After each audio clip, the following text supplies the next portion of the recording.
South Korea is a beautiful country full of sights and sounds. Seoul glows brightly through the night, and Jeju Island is paradise on par with the most popular spots in the world. But even in this beautiful country where crime is uncommon, crime does exist, and what happened to Lee Yoon-hee is a grim reminder of that fact. On June 8, 2006, the 29-year-old student disappeared from her university in the last days of classes, never to be seen again. The case, which involves several suspects including a stalker classmate, remains unsolved to this day and is full of twists and turns. Today, I'll tell you all about her disturbing disappearance. But first, make sure to subscribe to my Patreon to see all my videos uncensored. You'll also get early access to my videos and have your name shown in the end credits. It's not that expensive either. Thanks. Now back to the video. Lee Yoon-hee was born in Namyangju, South Korea in 1976 or 1977. Namyangju is a city in the Seoul metropolitan area, the most populated part of South Korea, which holds 26 million of the country's 52 million residents, or 50% of the population. She graduated from Ewha Women's University with a double major in statistics and art, but that wasn't what she wanted to do in life. So in 2003, Yoon-hee enrolled in the Department of Veterinary Medicine at Chungbuk National University, a prestigious university located a few hours south of her hometown. 3 years later, Yoon-hee was in the final stretches of her degree. She had just a few more classes and exams to go until she was ready to be a vet. Everything was going well until it wasn't. In addition to being a student, Yoon-hee was a tutor, and she even tutored some of her professor's children. On the night of June 2nd, while she was walking back to her apartment after a tutoring session, Yoon-hee was robbed by unknown assailants. They snatched her bag, which had her wallet, ID, phone, and notebook in it, and took off. She chased them down on foot, and when some people standing outside a restaurant nearby overheard the commotion, they helped, hopping in their van with Yoon-hee to go after them together. Unfortunately, the thieves ended up slipping into an alley and getting away. Since the van couldn't fit inside the alley, they had to give up the chase. The robbery left Yoon-hee very distraught. She showed up to the university at 2 a.m. to let her friends know that she'd just been robbed and that she didn't have her phone anymore, so she couldn't be contacted. She said that the world is so scary and that just thinking about it made her want to cry. A few days later, after her final group surgery, which she passed, Yoon-hee apologized to her partners for not being much help. She began to cry, which is when her classmates reassured her that she did well and convinced her to go to a graduation party held later that night on June 5th. It was supposed to lift her spirits and put the past behind her, but that night, things went from bad to tragic. The graduation party was held at a local karaoke bar pretty close to the university, and about 40 students and professors showed up to celebrate. This might seem strange at first, but considering that this was a graduate school with students in their late 20s and older, it's not uncommon to see professors and students hanging out together. The party started around 10 p.m. and the details of what happened that night aren't really clear. However, a student named Kim reported that a certain professor sat next to Yoon-hee, which made her uncomfortable, at which point she asked Kim to switch seats with her. Kim is an interesting case to say the least. On one hand, he's described as Yoon-hee's good friend and possible romantic partner, and on the other, he's called a stalker who collected her hair and obsessively wrote about her daily activities in his notebook, but we'll get back to him later. The party lasted a few hours, and around 2:30 a.m., Yoon-hee left and began walking to her apartment, a small studio about 1.5 kilometers from the restaurant, or just under a mile away. Kim walked her home, which was normal for him to do, but this time, instead of walking her to her door like usual, he said they stopped at a dark alley and Yoon-hee walked the rest of the way home by herself. Kim, who didn't feel comfortable leaving her alone, watched from a distance while she went inside, then went home himself. That was the last time anyone ever saw Yoon-hee. Later that day, Yoon-hee missed class, which was unusual. She was a meticulous student who kept detailed notes and daily schedules in her notebook, and she almost never missed a class. However, June 6th is a holiday in South Korea, Memorial Day, so students missing class isn't a big deal. Most of her classmates figured that she just took off to celebrate. The next day, June 7th, Yoon-hee was absent again, and this time it raised a bit more suspicion. Since it was the end of the year, however, many students had a habit of skipping some unnecessary classes so that they could study for final exams. And again, Yoon-hee's classmates figured that that was it. Since she didn't have her phone, however, Kim still dropped by her studio around lunch to check in, only to receive no answer at the door. The next day, June 8th, Yoon-hee once again failed to show up to class, and this time her friends were worried. After school, 4 friends, including Kim, went to her apartment together to see what she was doing. They knocked on her door and got no answer, but they could hear her dogs inside barking, which is a bit strange because she normally wouldn't leave her dogs loose in her house when she left. Instead, she would put them in her utility room until she got back. Yoon-hee's friends called her sister in Namyangju to see if she went home recently, but her sister said that she hadn't seen her. At this point, Yoon-hee's friends called the cops, and soon a few officers arrived alongside some firefighters and paramedics. They broke down the passcode locked door and went inside, and the apartment was in total disarray. Her dogs had torn the place up looking for food, and a flower vase on the wall was knocked down, the flowers inside it wilted. Some clothes and shoes were missing, including the clothes she wore to the party, which stuck out because Yoon-hee liked to change her clothes as soon as she got home so that she didn't smell like sweat or any of the other smells her clothes might have picked up during the day. To top it all off, the apartment reeked of urine and feces. Clearly, Yoon-hee hadn't been there for days. Though the scene inside the apartment was unsettling, there wasn't much wrong outside of it. Police didn't find any signs of forced entry besides maybe an open window, so it didn't look like anyone had broken in. They told her friends that she probably just went somewhere alone to have fun and was alright, and that they didn't need to worry. Two of Yoon-hee's friends went to the police station with them to file a police report, while Kim and a female friend called A stayed behind. Since Yoon-hee's parents would be coming down to check on her, Kim and A decided to clean up so that the dirty scene didn't upset them. They got to work throwing away clutter and mopping the floor, and they even put the urine soaked covers and clothes in the washer to get rid of the smell, noticing that some towels and a pair of panties had been left inside it. After they were done, the other two friends came back from the police station and they all left together. After that, Yoon-hee's sister arrived and did a bit more cleaning. She threw away some cigarette butts that Yoon-hee had left behind so that her parents wouldn't be upset about her smoking. Yoon-hee didn't smoke often, but she would smoke occasionally when she was stressed. 2 days later, police finally realized that something was wrong. There was no way Yoon-hee would just disappear out of the blue like that and not tell anybody. Concerned, they went back to her apartment only to find it spotless. That meant that if there was DNA evidence or fingerprints left there before, it was gone now. This was a monumental blow to the investigation.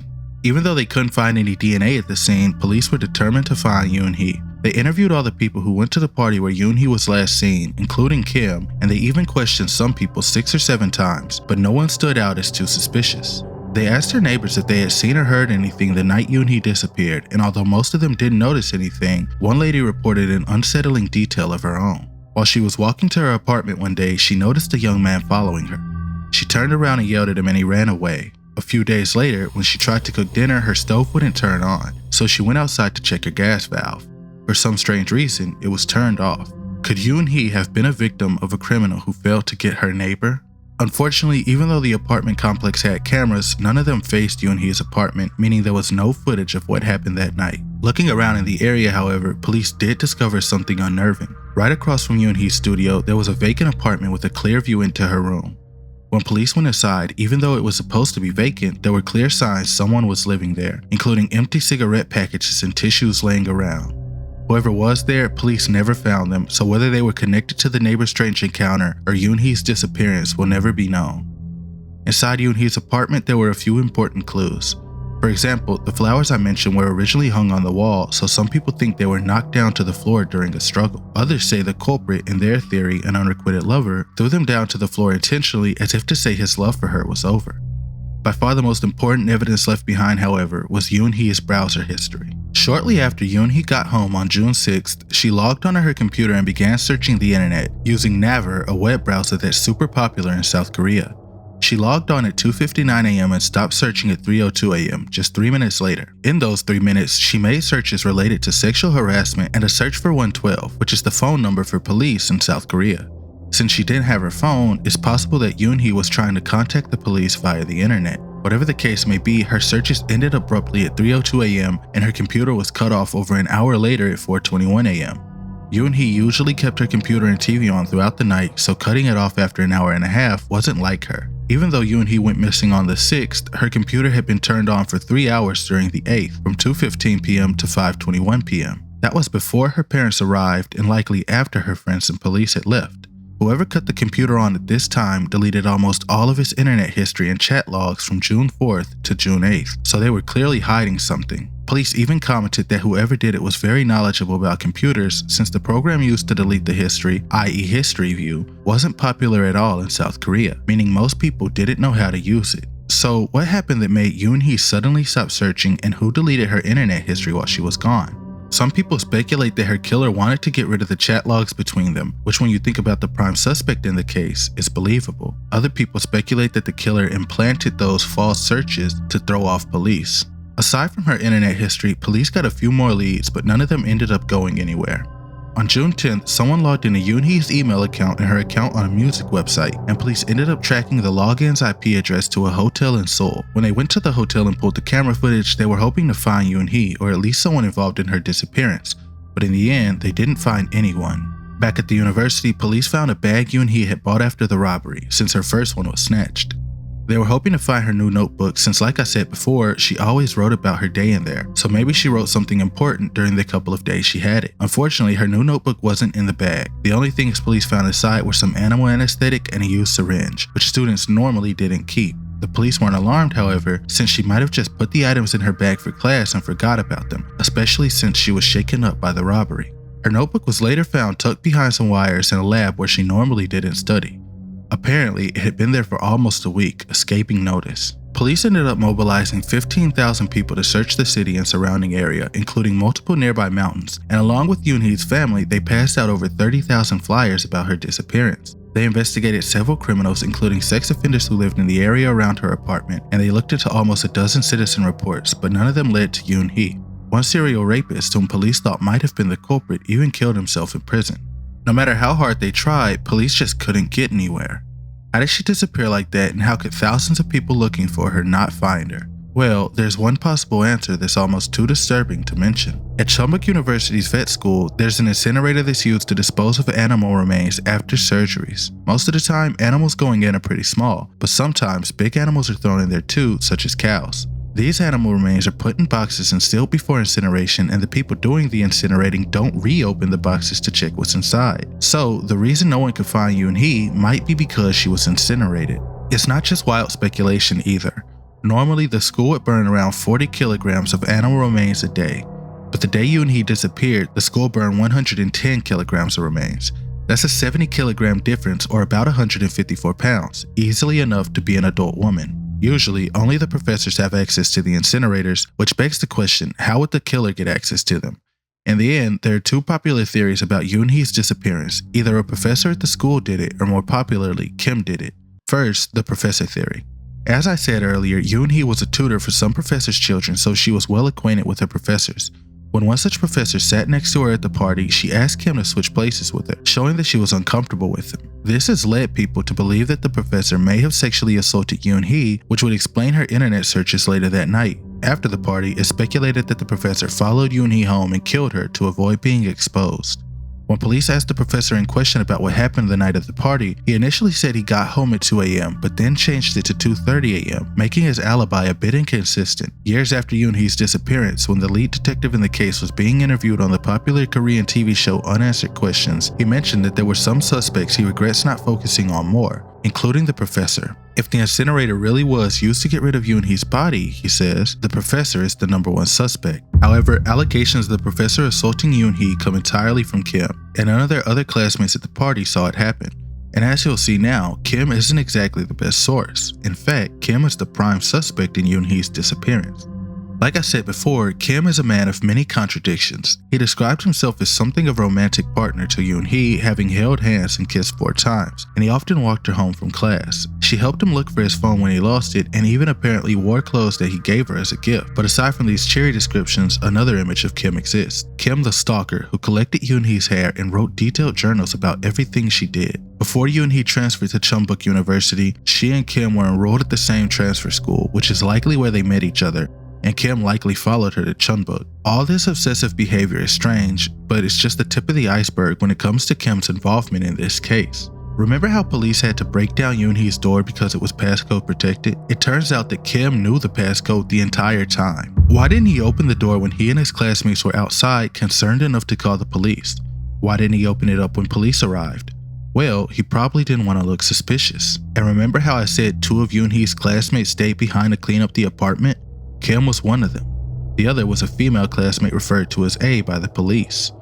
After Kim and A were done cleaning, instead of throwing the trash in the trash cans right outside Yoon-hee's apartment, they threw it in a dump more than 100 meters away, or over 300 feet. If Kim was guilty, then him staying behind to clean up the scene makes a whole lot of sense. Putting it all together, the theory goes like this. Kim, after stalking Yoon-hee, was deeply upset with her for some reason. Maybe she didn't love him back, or maybe she insulted him to someone else and he found out. Or maybe she had a boyfriend. Or maybe it was because he sexually assaulted her and she obviously didn't appreciate it.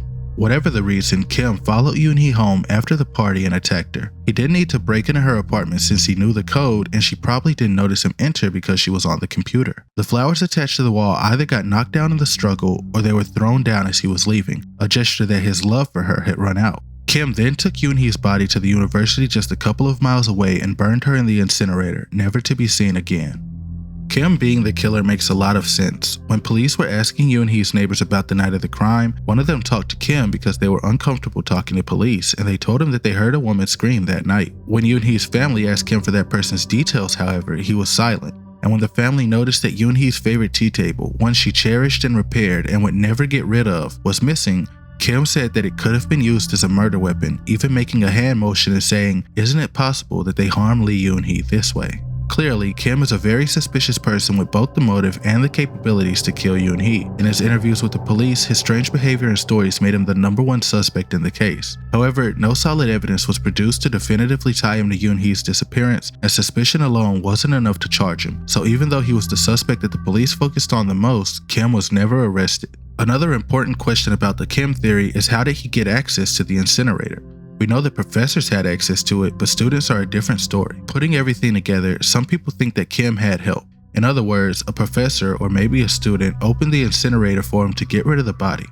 Looking at it from this angle, it's interesting to note that the night of Yoon-hee's disappearance, Kim got a call at around 2:40 a.m., just a few minutes after Yoon-hee left the party. Supposedly, the call was from a classmate, but some people theorized that it was a professor calling about their plot. Whoever it was that called, Kim didn't answer. In the end, we'll never know if Kim was responsible for Yoon-hee's disappearance or what happened to her at all. Kim has always said he's innocent, and he even won a defamation suit against Yoon-hee's dad for publicly claiming that he killed her. In 2007, the year after Yoon-hee disappeared, her sister got an unexpected call from a stranger named Mo Kim. This stranger claimed that Yoon-hee was still alive and that she wanted him to pass on a message. In his own words, Yoon-hee didn't have any money to make a call and wanted her sister to know that she missed her. The police traced the call to a payphone in Gwangju, and when they reviewed the footage from nearby CCTV cameras, they found the person who made the call. Sadly, he turned out to be a schizophrenic man who had no connection to the case, and Yoon-hee was nowhere to be found. So, what happened to Yoon-hee? Why did the bright young student with a budding career suddenly disappear from the face of the earth? Was she a victim of a stalker murderer, or the subject of a perverted professor's wrath? Or did something else cause the young woman to never be seen again? In the end, we may never know. Yoon-hee's parents, now in their 80s, are hopeful that she'll be found safe and sound one day, and the police are hopeful the investigation will be resolved. Thanks to the Taiwan law passed in 2015, murders that took place after 2000 aren't subject to a statute of limitations, meaning the case can continue being investigated. A cold cases unit was formed sometime after Yoon-hee's disappearance, and the case remains popular in South Korea. For example, the show Unanswered Questions did an episode about it, and they even featured an age-progressed portrait of Yoon-hee in case she's still alive. Her parents sold their possessions to offer a 100 million won reward for whoever can help find her. We can only wait and hope that one day Yoon-hee will be found safe and sound. Thanks for watching. I hope you enjoyed the video. What did you think about it? Leave your thoughts below because I love reading all of your comments. Today's video was made with help from a Reddit user whom I've linked below. If you'd like to support my channel, please like and subscribe and follow me on Patreon. I've got another video coming real soon, so be sure to smack that notification button and tune in next time.